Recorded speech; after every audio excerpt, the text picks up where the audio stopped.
బంగ్లాదేశ్లో అల్లర్లు ఇంకా కొనసాగుతున్నాయి. ఇప్పటిదాకా ప్రభుత్వం, ప్రజలు, అధికారులు, న్యాయమూర్తులు టార్గెట్గా ఆందోళనకారులు నిరసనలకు దిగారు.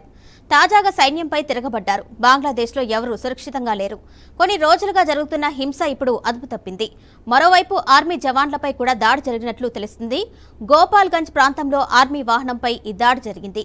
ఈ ఘటనలో ఆర్మీ సిబ్బంది, జర్నలిస్టులు, స్థానికులు సహా 15 మంది గాయపడ్డారు.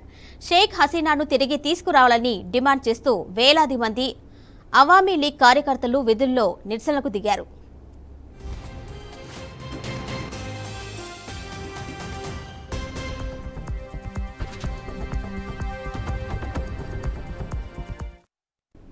వేలాది మంది అవామీ లీగ్ నాయకులు, కార్యకర్తలు, స్థానిక ప్రజలు మాజీ ప్రధాని షేక్ హసీనాను దేశానికి తిరిగి తీసుకురావాలని డిమాండ్ చేస్తున్నారు.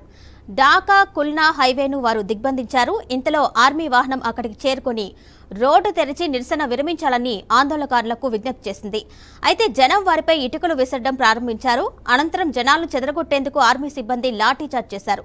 ప్రతిస్పందనగా నిరసనకారులు ఒక సైనిక వాహనాన్ని ధ్వంసం చేశారు.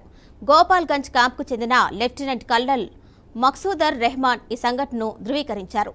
సుమారు 3000 నుంచి 4000 మంది ప్రజలు గుమిగూడి రోడ్డును బ్లాక్ చేసినట్లు చెప్పారు. పరిస్థితిని అదుపు చేసేందుకు ఆర్మీ సభ్యులు కాల్పులు జరిపారని గోపీనాథ్పూర్ సంఘ్ మాజీ అధ్యక్షుడు లచ్చూ షరీఫ్ తెలిపారు. ఓ చిన్నారి సహా 2 వ్యక్తులు కాల్పులకు తెగబడ్డారు. ఈ ఘటనలో ఎవరూ చనిపోలేదు.